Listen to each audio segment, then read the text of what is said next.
These 10 numbers being put up are extremely unusual for these NBA players. We're one quarter through the regular season, things could change, but here are the top 10 shocking NBA stats of the 2018-19 season so far. Hassan Whiteside is ranked number 2 in the NBA in defensive rating, a stat he wasn't ranked in the top 50 in 2017-18, but he's definitely earning his contract this season after a miserable 2018 playoffs. We know he's an old school big man who doesn't shoot the 3 ball, but Hassan's proved he's in the conversation for the center position's best rim protector.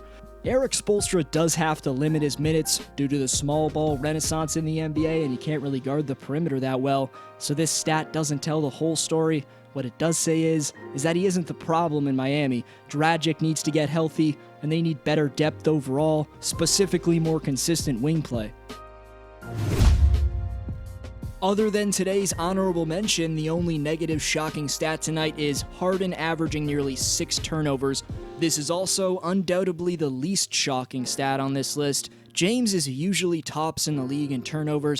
It hasn't stopped him from taking his game and team to new heights in the past. Problem is he's down an assist from last season, so his assist to turnover ratio is definitely hurting the Rockets. The Beard simply just doesn't have enough support at the moment. The struggles from the rest of the Rockets make it easier to double James, and that's especially the case when CP3's out. You can just focus your entire defensive game plan around shutting him down. Tough to say who's really to blame for these turnovers. Rockets fans, let me know down below. Domantas Sabonis is currently 3rd in the NBA in field goal percentage and the most efficient player coming off the bench. He doesn't do enough scoring to be a 6th Man of the Year candidate, but in yet another year of progression, he's setting himself up for a very long career, and I wouldn't be surprised if he's a 1- to 2-time All-Star when it's all said and done. For now, Indiana's still right in the mix at 13-9, and the consistency of Sabonis is important as any factor for that happening. The infamous JoeVales Mcgee is 2nd in blocks, and the much-needed rim protector for LeBron and the Lakers. The 12 points per night and the fact that he started every game is also surprising. He was barely used in Golden State, but they're for sure missing him right now.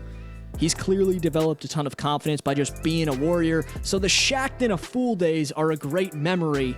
Now JaVale's experience and the size and athleticism he's always had make him an important piece for now and into the future for the Lakers.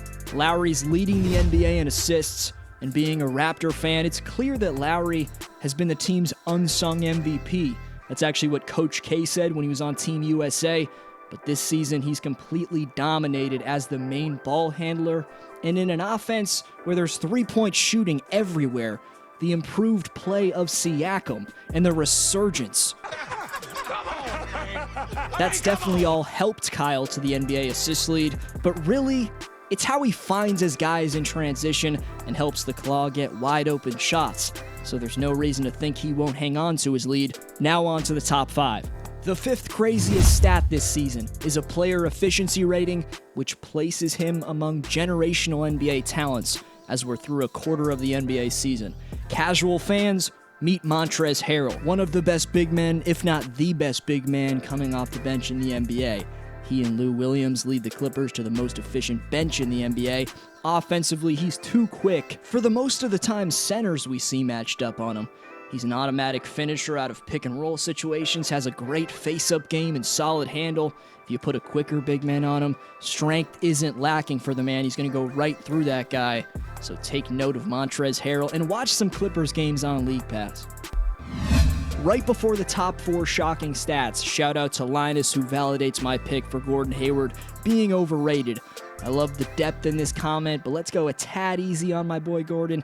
He did have a tragic injury last year. He's still, getting comfortable in the Celtics offense. We'll see how it goes.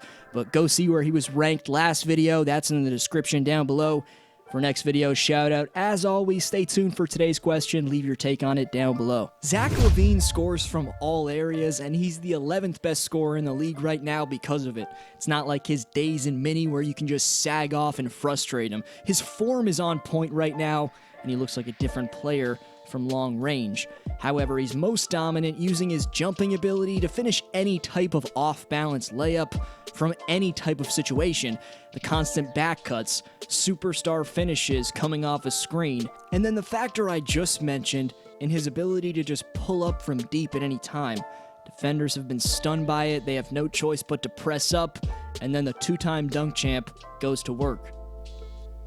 Some rare respect at number 3 to Nick Vukovich, who never really gets talked about, but he shows out in the advanced stats this season.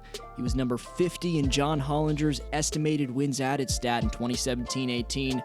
This season, he's among generational NBA talent, ranked at number 6. And it's the same for his player efficiency rating. And maybe you've written him off completely as an all-star type talent because of his lack of shot blocking and overall defensive ability, but the Magic have one of the most reliable stretch big men in the NBA, and Nick's style of play perfectly suits where the NBA is headed for the distance he shoots from. The efficiency is rare. The man has the three-point stroke of a shooting guard. Quickly at number 2, you've probably heard about it by now, DeAndre Jordan's free throw percentage and his routine, where he has to talk to someone before shooting. It's worked out for him. Luka Doncic even let him shoot a free throw after a technical foul, but I didn't realize this new routine until I heard the Mavs announcers pointed it out. He finds a way to say something for every attempt. Kind of seems like more of a superstition than routine, and you wonder if he can keep up this kind of focus. It takes a lot of it to think of something to say and shoot, especially with his history at the line. But I love the improvement from DeAndre. 77% is damn impressive. If he can keep it above 70% for the season, that's a massive milestone. Before number 1, the honorable mention. A good reason for the Celtics underperforming so far is they're not getting enough production from Jaylen Brown. Hayward I spoke about Monday night. The percentage from 3 for Jaylen is 25%, dropping off 14% from last year. In 2017-18, he improved it from 34 in his rookie year to 39.5. Last year, his form was looking elite. Celtics fans, the rest of the NBA, expected him to improve that even more. I get he struggled with some injuries, but this is pretty shocking nonetheless. I had 2 Timberwolves on my overrated list last video. Now I get to show some respect to their best player right now.